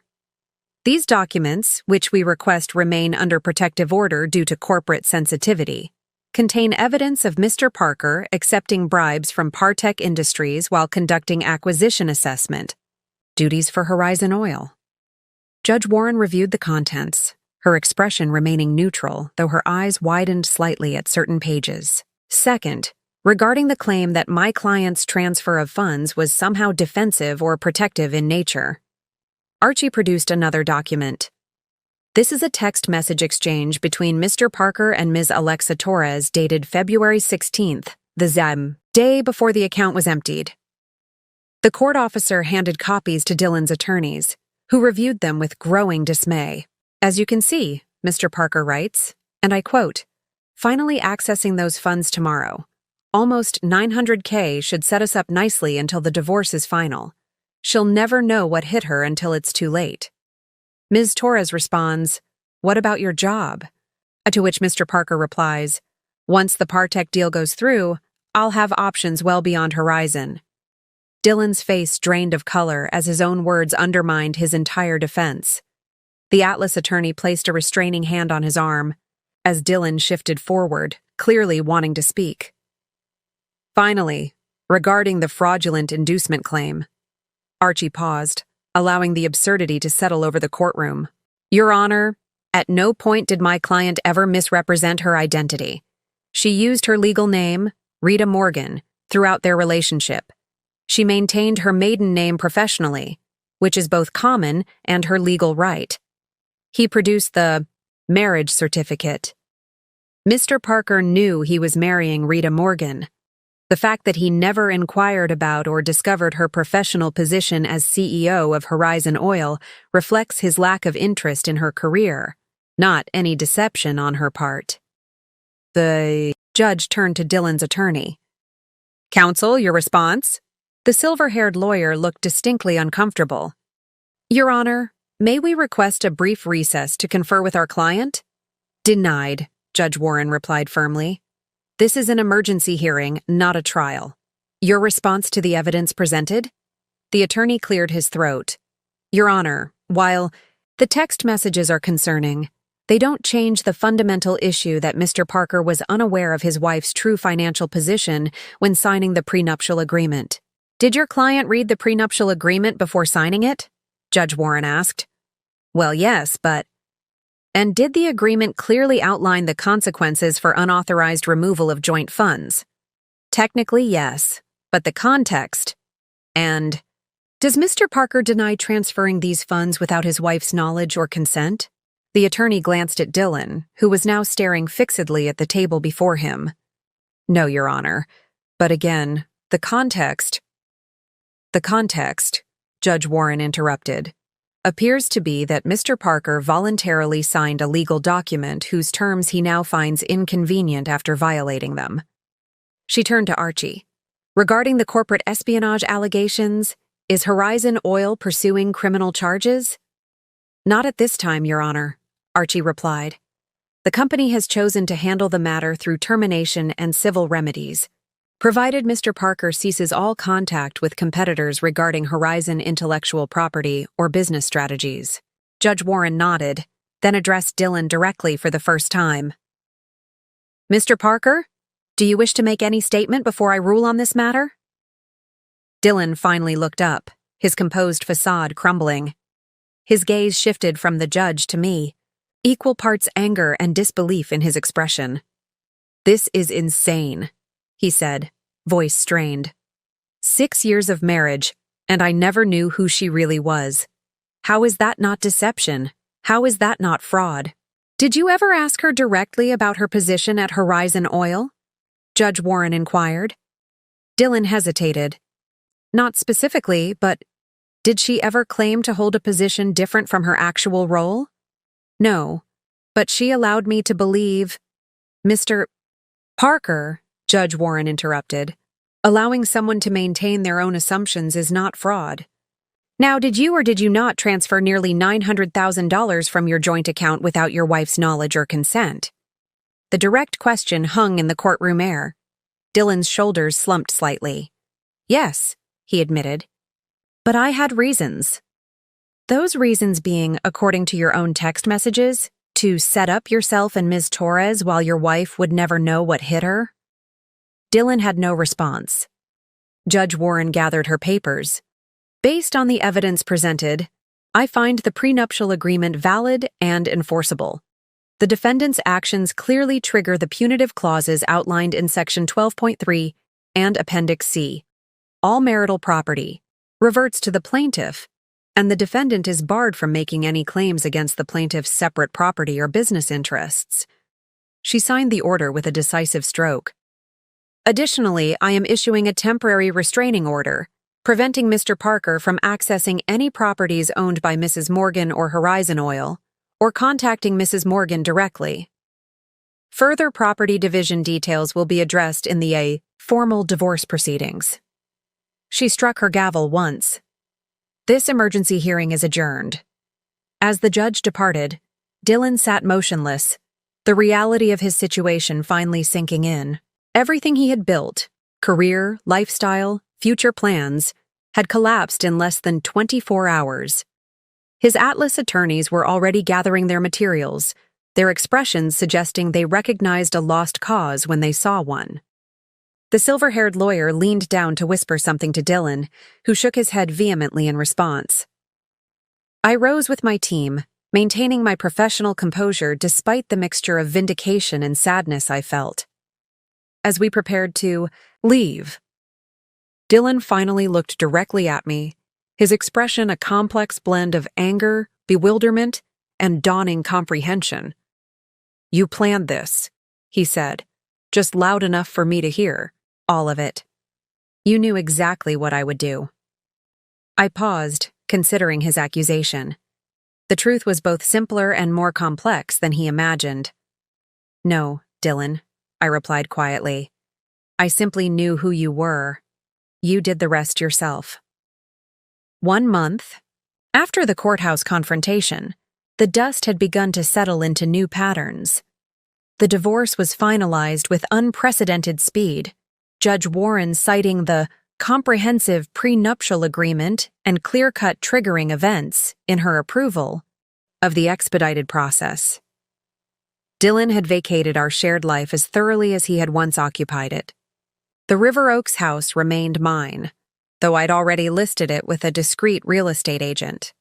Too many memories permeated its walls, too many performances had been staged in its rooms. I'd moved permanently to the ranch, commuting to Horizon, headquarters when necessary but increasingly managing operations remotely. The business consequences had cascaded predictably. Partech's stock never recovered from the failed acquisition and ethical scandal. They were now being broken up and sold in pieces to competitors. Victor Reed had resigned in disgrace, facing potential SEC investigations into his leadership practices. Alexa. Torres had disappeared from the Houston professional scene entirely. According to Cassandra's sources, she'd relocated to Denver and changed industries, a young career derailed by involvement with the wrong married executive. I felt a twinge of sympathy for her. She'd been collateral damage in a situation whose full dimensions she hadn't comprehended. As for Dylan, his professional exile was comprehensive but not absolute. Through intermediaries, I'd ensured he wouldn't face criminal charges for the Partech bribery, provided he signed robust non-disclosure agreements regarding both Horizon's business operations and our personal relationship. His Atlas Energy connection had evaporated once they realized he had no valuable insider information to offer. Last I heard, he'd found a position with a small renewable energy startup in Arizona, far from the oil industry and far from Houston. A significant step down from his Horizon executive role, but not professional extinction. I hadn't wished for his complete destruction, only his removal from my carefully constructed world. The personal consequences were more complex to categorize. Friends from our shared social circle had divided predictably along loyalty lines, most gravitating toward me once the basic facts became known. The stories varied in their details. Some said Dylan had embezzled company funds, others that he'd been caught in an affair with a colleague. But all contained the essential truth. He had betrayed both marriage and professional ethics simultaneously. My executive team had adjusted to the public merging of my identities with professional aplomb. The board expressed only mild surprise that I'd maintained such comprehensive separation between personal and professional spheres. James Robertson, our longest-serving member, had simply nodded and said, "Always suspected there was more to you than met the eye, Rita." Though even I didn't imagine this particular scenario. The most profound changes, however, were internal. No longer maintaining the exhausting compartmentalization between Rita Parker and Rita J. Morgan, I found myself with unexpected reserves of energy and mental clarity. Decision-making became more streamlined, leadership more authentic, personal relationships more genuine. I'd begun having regular dinners with Cassandra and Jules outside the office, something I'd rarely done during my marriage, always conscious of maintaining the boundary between my two worlds. We'd become something more than colleagues but different from friends, women who had shared a unique experience of power, deception, and revelation. "Have you heard from him?" Jules asked during one such dinner, 3 wine glasses deep into a conversation about rebuilding after significant life upheavals. "No," I replied truthfully.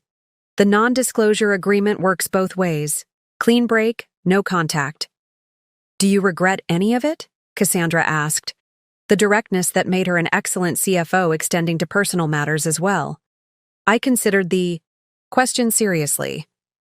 Did I regret the 6 years with Dylan? The elaborate charade? The revelation and its aftermath? "I regret the necessity," I finally answered.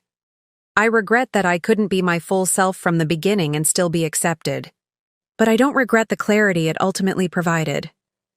I lifted my glass, the rich Texas Merlot catching the restaurant's soft lighting. "To integration," I proposed. "To being fully ourselves, without division or diminishment."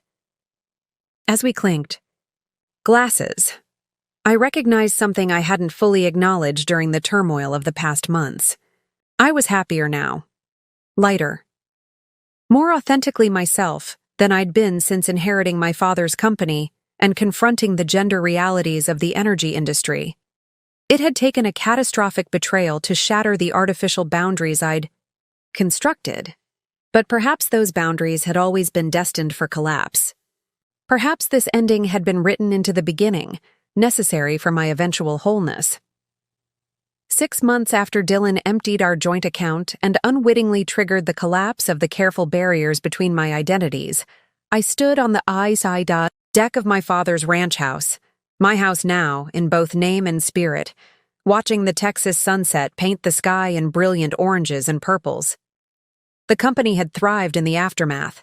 Freed from the energy-draining compartmentalization of my dual life, I'd implemented strategic initiatives that had been percolating for years.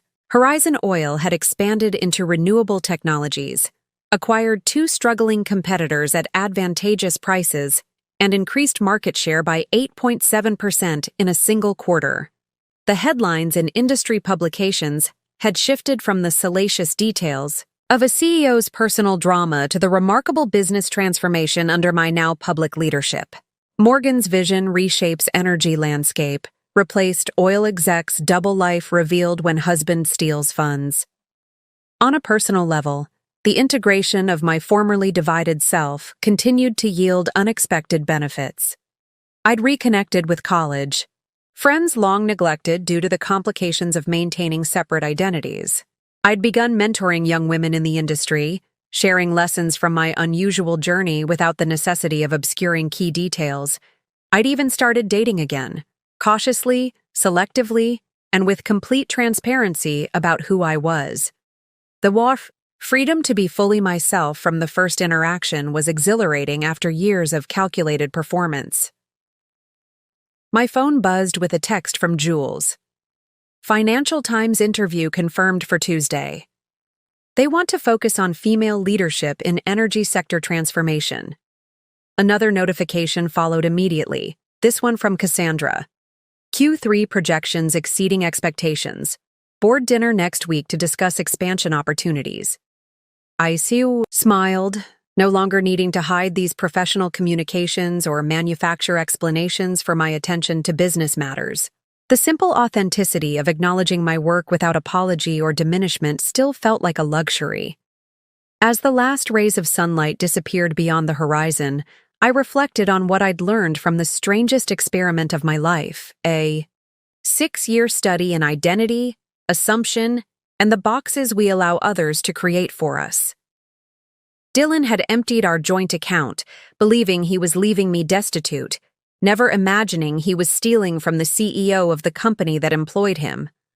The irony remained satisfying, but increasingly it felt like a chapter closed rather than a defining moment.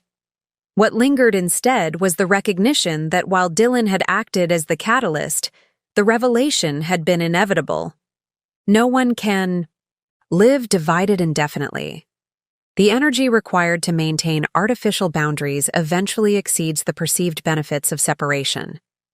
The questions I'd once asked about Dylan, whether he could evolve beyond his limitations, whether he might recognize value beyond his preconceptions, now seemed less important than the questions I'd finally answered about myself. What happens when we stop accommodating others' limited vision of who we are? What becomes possible when we refuse to be diminished for someone else's comfort? The answers surrounded me, in the thriving company I led openly, in the authentic relationships I now cultivated, in the integrated self I presented to the world. My husband had emptied our joint account for his mistress, never suspecting I owned the business that paid his salary. But in attempting to leave me with nothing, he had inadvertently given me the most valuable gift possible, the freedom to be completely, unapologetically myself. Up next, you've got 2 more standout stories right on your screen. If this one hit the mark, you won't want to pass these up. Just click and check them out. And don't forget to subscribe and turn on the notification bell so you don't miss any upload from us.